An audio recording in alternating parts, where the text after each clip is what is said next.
पारे ये ज्ञान और विज्ञान जुगरे आज मनुष्य अज्ञानतार परिपूर्ण। परमेश्वर मनुष्य को सृष्टि कले ज्ञान देले ज्ञान और विज्ञान है विज्ञान पुनर्बार मनुष्य अज्ञानता मध्य जीवन काटुची। एथिपाई मनुष्य अपना हस्तरे से अनेक काल्पनिक भगवान काल्पनिक देवी देवता काल्पनिक मूर्ति जो मूर्ति ताकि भी देखी पारंती शुणी पारंती कथा कही पारंती चली पारंती ना गोटी इंच गुंची पारंती एपरी निष्क्रिय देवी देवता मानकु पत्थर काठर मूर्ति मानकु से पूजा करि आसुछि।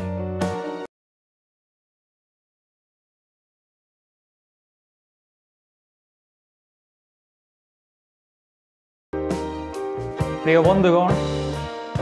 प्रभु यीशु ख्रीष्टଙ୍କ पवित्र स्वर्ग नाम रे आपणको पुणी आपणकर परिवार को आंतरिक नमस्कार ज्ञापन करे।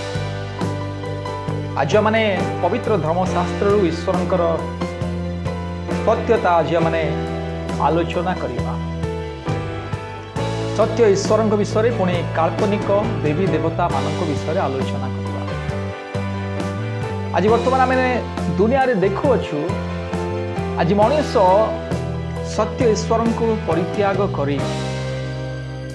असंख्य असंख्य काल्पनिक देवी देवता मानकर आराधना उपासना करे। मनुष्य निज हाथ रे अनेक प्रकार काल्पनिक देवी देवता मानंकु से विभिन्न प्रकार वस्तु पदार्थ विभिन्न प्रकार निष्क्रिय विषय सबको नहीं कि अनेक अनेक देवता निर्माण करे। अर्थात काल्पनिक देवी देवता भगवान इत्यादि इत्यादि से निर्माण करी से सही काल्पनिक प्रतिमा मूर्ति या काल्पनिक मनगढ़ा देवी देवता मानक सम्मुख रे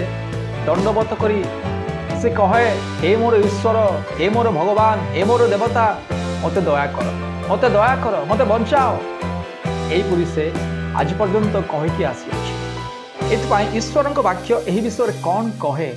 ताहा वर्तमान आज माने अल्प समय चिंता करिबा। अर्थात काल्पनिक देवी देवता मानक विषय पवित्र धर्मशास्त्र ईश्वरंकर पवित्र वाक्य कौन कहे से विषय टिके माने चिंता करिबा। प्रिय बंधुगण एही वाक्य कौन सी धर्म गोष्ठी जातिर विपक्ष रे किंबा विरुद्ध रे यहा कहा जाए नहीं किंतु ईश्वर वाक्य जहाँ कहे से ईश्वर वाक्यर सत्यता को इठारा माने प्रकाश करने को चेष्टा करुअछु। एथिपाई ध्यान सहित ये वाक्य को शुणंतु। या कौन सी धर्म किंबा गोष्ठी किंबा जाति किंबा विश्वास मत संबंध रे किंबा से विश्वास मत विरुद्ध रे कहा जाए नहीं। पवित्र धर्मशास्त्र बाइबल आज को प्राय 4-5 हजार वर्ष पूर्वे जहाँ बाइबल रे लिखित अच्छी से विषय वर्तमान मु आज आपण मानक सम्मुख उपस्थापना करी। ध्यान सहित यही वाक्य को शुणु। रोमियो तार 1 पर्वर 25 पद लिखा अछि कारण से माने ईश्वरंक सत्य परिवर्ते मिथ्या ग्रहण कले और स्रष्टांक परिवर्ते सृष्ट वस्तुर पूजा और सेवा कले। से माने अर्थात मनुष्य माने ईश्वरंकर सत्यता परिवर्ते मिथ्या ग्रहण कले पुणी स्रष्टांक परिवर्ते सृष्ट वस्तुर पूजा और सेवा कले। आज मनुष्य सृष्टिकर्ता परमेश्वर को त्याग करी एकमात्र जीवंत सत्य सनातन एकमात्र सृष्टिकर्ता परमेश्वर को त्याग करी एकमात्र सकल सृष्टिर एकमात्र आधार एकमात्र सर्वशक्तिमान परमेश्वर एकमात्र परमात्मा परमेश्वर को त्याग करी एकमात्र सत्य वास्तविक परमेश्वर को त्याग करी काल्पनिक मिथ्या मन गढ़ा कहानी पुणी मनरु चिंता करी निजर अज्ञानता द्वारा निजर बुद्धिहीन कार्य द्वारा निजर विवेक शून्य कर्म द्वारा अनेक प्रकार काल्पनिक देवी देवता मानक निज हाथ रे माटी द्वारा काठ द्वारा पत्थर द्वारा सुना रूपा द्वारा विभिन्न प्रकार जड़ वस्तु द्वारा अनेक अनेक आकृतिर काल्पनिक देवी देवता निर्माण करी आ से काल्पनिक मिथ्या असार निष्कर्म देवी देवता मानक पूजा करी आसुछि। एथिपाई ईश्वर वाक्य रोमियो 1 पर्वर 25 पद रे एही परी कहे पुनर्बार मु पढ़ी शुणाऊँ कारण से माने ईश्वर सत्य परिवर्ते मिथ्या ग्रहण कले और स्रष्टांक परिवर्ते सृष्ट वस्तुर पूजा और सेवा कले। सदाप्रभु परमेश्वर आज यही कथा कहती जे मनुष्य माने जो मनुष्य को मु निजर प्रतिमूर्ति रे आपण सादृश्य निर्माण कली से मनुष्य आज मते परित्याग करी अर्थात सदाप्रभु कहती जे मनुष्य माने सृष्टिकर्ता को परित्याग करी स्रष्टा को परित्याग करी सृष्ट वस्तु पछरे आज पागल होई अज्ञानतारे अंधतारे आज दरांडी होई बुलुअछ। इतिपाई परमेश्वर कहिले जे एई मनुष्य पापी मनुष्य अज्ञानतार मनुष्य आज ये मूर्ख मनुष्य सृष्टिकर्ता को त्याग करी एकमात्र सृष्टिकर्ता को त्याग करी सृष्ट वस्तु को पूजा करुअछि। जिर्मिया तार 16 पर्वर 20 पद लिखा अछि। जिर्मिया 16 पर्वर 20 पद लिखा अछि मनुष्य की अपना निमंते ईश्वर निर्माण करिवो से तो ईश्वर नुहे। सदाप्रभु परमेश्वर वाक्य एठारे कहे मनुष्य की अपना निमंते ईश्वर निर्माण करिवो से तो ईश्वर नुहे। प्रिय बंधुगण सृष्टिकर्ता परमेश्वर मनुष्य को सृष्टि कले किंतु आज मनुष्य एते मूर्ख एते अज्ञानी एते दुष्ट एते अबाध्य एते अकिंचन एते पाखंड एते पाषांड जे से भावुची जे मु ईश्वर को निर्माण करी आ से ईश्वर को मु पूजा करी। आज से अज्ञानता द्वारा से मूर्खता द्वारा से पाखंडवाद द्वारा आज मनुष्य अंध होई तार विवेक को हराई तार विवेचना को हराई से आज निज निमंते कौन कर विभिन्न प्रकार काठ पत्थर बाली गोड़ी सीमेंट पुणी विभिन्न प्रकार जड़वस्तु द्वारा पदार्थ द्वारा से अनेक अनेक मूर्ति निर्माण अनेक अनेक प्रतिमा निर्माण कर से प्रतिमा को से कहूची कि हे मोर ईश्वर हे मोर भगवान हे मोर देवता मते दया कर मते उद्धार कर। या ठारू दुखर विषय या ठारू अज्ञानता मूर्खता आ कौन होई पारे। ये ज्ञान और विज्ञान जुगरे आज मनुष्य अज्ञानतारे परिपूर्ण परमेश्वर मनुष्य को सृष्टि कले ज्ञान देले ज्ञान और विज्ञान है विज्ञान पुनर्बार मनुष्य अज्ञानता मध्य जीवन काटुची। एथिपाई मनुष्य अपना हस्तरे से अनेक काल्पनिक भगवान काल्पनिक देवी देवता काल्पनिक मूर्ति जो मूर्ति ताकि भी देखी पारंती शुणी पारंती कथा कही पारंती चली पारंती ना गोटी इंच गुंची पारंती एपरी निष्क्रिय देवी देवता मानकु पत्थर काठर मूर्ति मानकु से पूजा करि आसुछि। प्रिय बंधुक एथिपाई आज ईश्वरंकर पवित्र वाक्य रे एई सब विषय लिखा अछि। जिसाय तार 37 पर्वर 19 पदरे जिसाय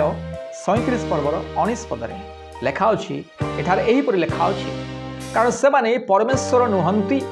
मनुष्यर हस्तकृत कर्म काष्ठ और प्रस्तर मात्र कारण से माने परमेश्वर नुहंती मनुष्यर हस्तकृत कर्म काष्ठ और प्रस्तर मात्र। मनुष्य जहा काठ द्वारा माटी द्वारा गोबर द्वारा कादुओ द्वारा पुणी जहाँ विभिन्न प्रकार वस्तु द्वारा पदार्थ द्वारा जहाँ निर्माण करुछि सही सबु केबे मध्य ईश्वर होई पारिबो नाही। से सब केवल मनुष्यर हस्तकृत कर्म अर्थात निर्जीव वस्तु काठ पत्थर बाली गोड़ी सीमेंट इटा विभिन्न प्रकार जड़ वस्तु आ जड़ वस्तु केबे मध्य ईश्वर होई पारिबो नाही। प्रिय बंधुगण आज मध्य यदि आपण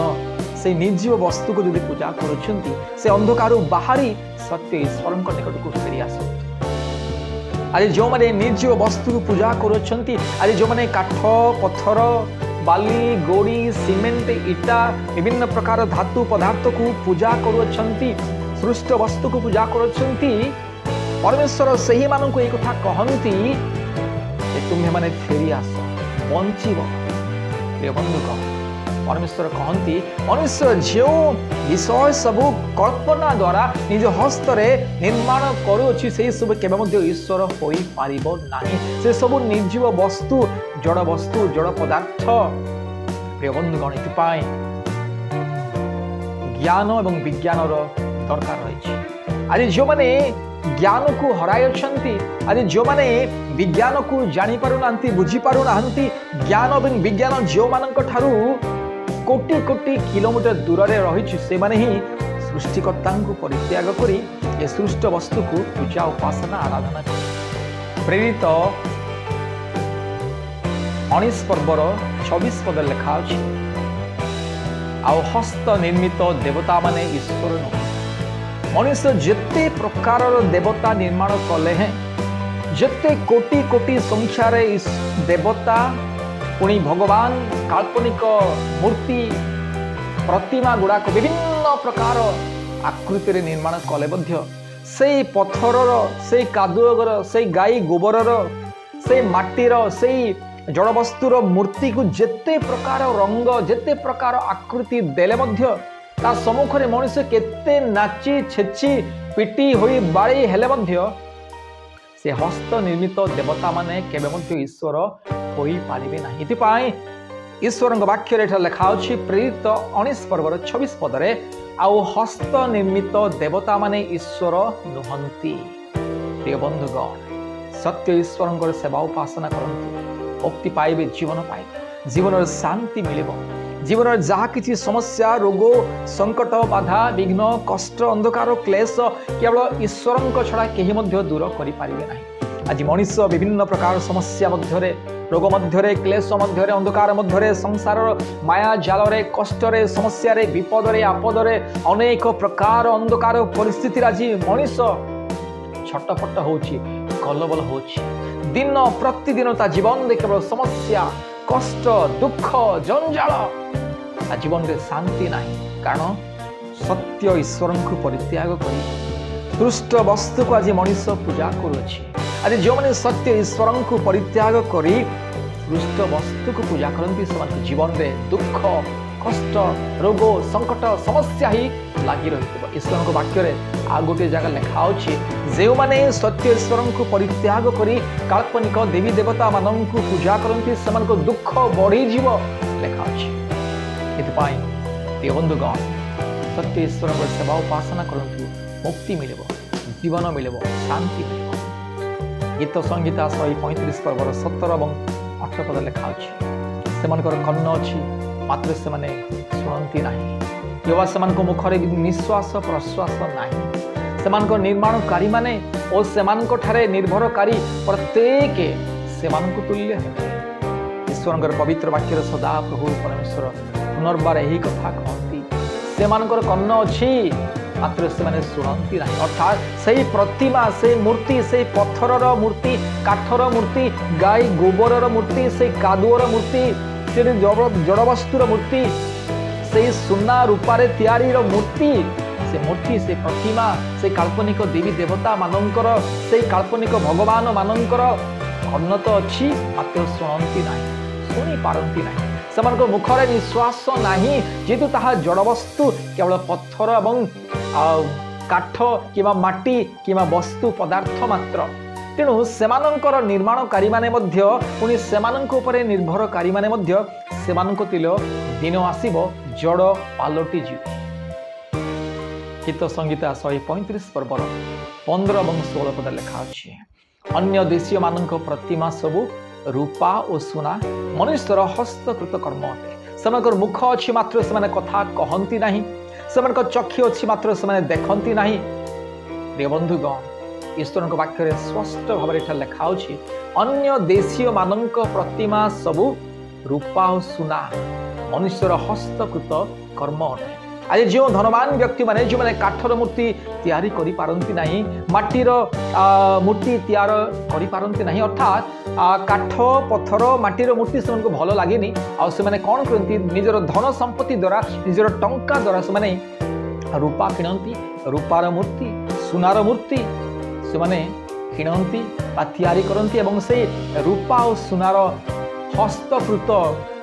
कर्म अर्थात मनुष्य द्वारा निर्मित से मूर्ति को से माने घर को नियंती पूजा करती आउ से भावती ए सुनार मूर्ति रूपार मूर्ति मो जीवन रे मुक्ति देव शांति देव मते उद्धार करिव रक्षा करिव एपरि भावी से माने से रूपा सुनार मूर्ति आगे दंडवत करती दिन राति पूजा पाठ करती। गरीब लोक से माटीर मूर्ति दीनहीन दुखी गरीब लोक माने कादुअर मूर्ति गाई गोबरर मूर्ति काठर मूर्ति पत्थरर मूर्ति विभिन्न प्रकार बाली गोड़ी सीमेंट इटा इत्यादि इत्यादि जड़ वस्तुर मूर्ति से निर्माण कर घर को निए किंतु धनवान लोक कौन करे से सुना रूपा किंबा हीरा द्वारा से गोटे छोट मूर्ति निर्माण कर से मूर्ति को नहीं जाए आ से मूर्ति मानकर मुख अच्छी कथा कहती नहीं चक्षु अच्छी देखी पारती नहीं कर्ण अच्छी शुणी पारती नहीं से मूर्ति माने से जड़ वस्तु से निष्क्रिय निष्कर्मा से वस्तु से प्रतिमा से काल्पनिक देवता से काल्पनिक भगवान ना केबे देखी पारे ना चली पारे ना कही पारे ना स्पर्श करि पारे निष्क्रिय सर्वदा निष्क्रिय आ से निष्क्रिय भगवान निष्क्रिय देवी देवता किपरि मनुष्य को उद्धार करिवो किपरि मनुष्यर दुख को दूर करिवो किपरि मनुष्य को सुस्थता देव किपरि मनुष्यर प्रार्थना सुनिब जे सुनी पारे नहीं जो पत्थर जे काठ जे जड़ वस्तु केबे सुनी पारे नहीं देखी पारे नहीं कही पारे नहीं चली पारे नहीं निर्जीव वस्तु जो निर्जीव वस्तु ठारे प्राण वायु नाही ताहा किपरि मनुष्य को उद्धार करिवो इतिपाई प्रिय बंधुगण सत्य ईश्वर सेवा उपासना करंतु जो परमेश्वर देखी पारंती चली पारंती प्रार्थना श्रवण करंती जो परमेश्वर दुख बेले आमनकर सहवर्ती होती आमने बीमार पड़िले सुस्थता दियंती जो परमेश्वर दयामय क्षमामय करुणामय शांतिमय प्रेममय से परमेश्वर सेवा उपासना आराधना करंतु से परमेश्वर छड़ा कौन सी काल्पनिक देवी देवता मानकर पूजा उपासना करंतु नहीं काल्पनिक देवी देवता सबू समस्त प्रकार पत्थर काठर कादुअर गाई गोबरर समस्त प्रतिमा मूर्ति केवल मिथ्या असार भ्रांतिर कर्म गीत संगीता 115 पर्व 4 पदरु 5 पद पर्यंत लेखा से प्रतिमा सबू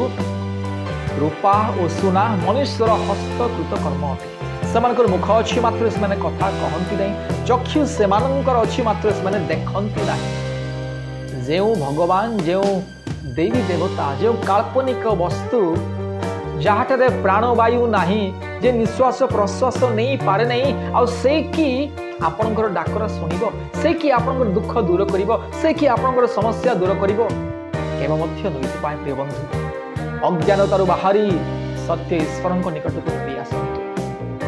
अंधतारु बाहरी सत्य ईश्वर निकट को फेरी आसतु मूर्खतारु बाहरी सत्य ईश्वर निकट को फेरी आसतु एकमात्र जीवंत ईश्वर एकमात्र सृष्टिकर्ता परमेश्वर निकट को फेरी आसतु मुक्ति पाइबे जीवन पाइबे शांति पाइबे गीत संगीता 115 पर्व 6 रु 7 पद पर्यंत लेखा अछि गीत संगीता 115 पर्व 6 रु 7 पद पर्यंत लेखा अछि सेमानकर कन्न अछि मात्र से माने शुणती नहीं नासिका सेमानकर अछि मात्र से माने आघ्राण करती नहीं सेमानकर हस्त अछि मात्र से माने स्पर्श करती नहीं जड़ सेमानकर अछि मात्र से माने गमन करती नहीं किबा कंठरे से माने कथा कहती नहीं आखि अच्छी से मूर्तिर कि देखी न पारे कर्ण अच्छी से मूर्तिर किंतु शुणी न पारे मुख अच्छी से मूर्तिर कथा कही न पारे हाथ अच्छी किंतु स्पर्श करि न पारे गोड़ अच्छी किंतु चली न पारे एपरि निष्क्रिय निष्कर्मा काल्पनिक देवी देवता मानक पूजा कले कौन मिल मनुष्यर कौन उपकार हेबो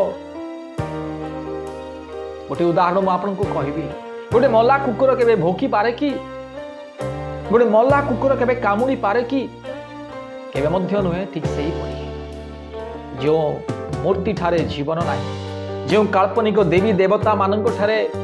जीवन नाही श्वास वायु नाही मनुष्य द्वारा निर्मित काल्पनिक देवी देवता माने केबे मध्य मनुष्य समाज को उद्धार करि पारिबे नाही समानकर सेवा उपासना आराधना कले मध्य कौन से ज्ञान मिलिबो नाही बुद्धि मिलिबो नाही कौन से उपकार नहिबो इतपाई सत्य ईश्वरंकर उपासना आराधना करंतु नचेत ईश्वरंकर दंड मिलिबो गीत संहिता 115 पर्व 8 पद लेखा अछि सेमानकर निर्माणकारी माने सेमानक ठारे निर्भरकारी माने सेमानक तुल्य हेबे सदा प्रभु परमेश्वर एई कथा कहନ୍ତି जो माने मूर्ति निर्माण करନ୍ତି जो माने मूर्ति उपरे विश्वास भरोसा करती जो माने अपना हस्तरे विभिन्न प्रकार काल्पनिक देवी देवता मूर्ति प्रतिमा निर्माण करती से माने सेमानक तुल्य हेबे पुणी जो माने से प्रतिमा प्रति आसक्त जो माने से प्रतिमा गुड़ी को पूजा करती सेमानक पर निर्भर करती सेमाने मध्य सेई जड़ वस्तु प्रतिमा तुल्य दिन आसब से जड़ पलटि ईश्वरंकर यह प्रतिज्ञा ईश्वरंकर यह वाक्य इतपाए प्रिय बंधुगण एकमात्र सत्य सनातन जीवंत ईश्वरंकर सेवा उपासना करी मुक्ति पाते जिसाया तार 45 पर्व 5 पद लिखा है आम्भे सदा प्रभु आ द्वितीय कहीं ना आंभ छड़ाऊ परमेश्वर नहांती जिसाया 45 5 पद लिखा है आम्भे सदा प्रभु आउ द्वितीय कहीं ना आंभ छड़ाऊ परमेश्वर नहांती बंधुगण एकमात्र सदा प्रभु परमेश्वर को छड़ा एकमात्र सत्य परमेश्वर को छड़ा एकमात्र पवित्र आत्मा परमेश्वर को छड़ा एकमात्र सर्वशक्तिमान परमेश्वर को छड़ा एकमात्र पिता परमेश्वर पुत्र परमेश्वर पवित्र आत्मा परमेश्वर को छड़ा कौन सी ईश्वर नुहंती इतपाए सदाप्रभु परमेश्वर पवित्र धर्मशास्त्र बाइबल रे जिसाया तार 45 पदर 5 पदर यही कथा कहती आम्भे सदा प्रभु आउ द्वितीय कहीं ना आंभ छड़ा आउ परमेश्वर नहांती इतपाई एकमात्र परमेश्वर उपासना आराधना करंतु मुक्ति पाइबे नचेत ईश्वर क्रोध सर्वदा आपण जीवन में वर्ती रहिबो सदा सर्वदा ईश्वर दंड आपण परिवार आपण जीवन में वर्ती रहिबो इतपाई सावधान सत्य ईश्वर सेवा उपासना करंतु काल्पनिक देवी देवता मानक परित्याग करंतु मिथ्या असार देवता मानक परित्याग करंतु जो काल्पनिक देवी देवता जो मिथ्या प्रतिमा मनुष्यर मन गढ़ा काल्पनिक प्रतिमा देवी देवता भगवान जो देवी देवता भगवान काल्पनिक भगवान के देखी पारंती नहीं चाली पारंती नहीं कथा कही पारंती नहीं स्पर्श करी पारंती नहीं आघ्राण करी पारंती नहीं निज जगार घुंची पारंती नहीं एपरी जड़ वस्तु को पूजा कले ईश्वर दंड छड़ा आ किछि मिल न था ईश्वर क्रोधरु ईश्वर दंडरु यदि मुक्ति पाइबा चाहती एकमात्र सत्य एकमात्र वास्तविक परमेश्वर सकल सृष्टिर परमेश्वर समग्र मानव जातिर एकमात्र मुक्तिदाता सृष्टिकर्ता उद्धारकर्ता पिता पुत्र पवित्र आत्मा परमेश्वर को विश्वास करी परित्राण पाते धन्यवाद सदाप्रभु परमेश्वर आपण मान बहुल रूपे आशीर्वाद करंतु धन्यवाद नमस्कार पुणी थरे देखा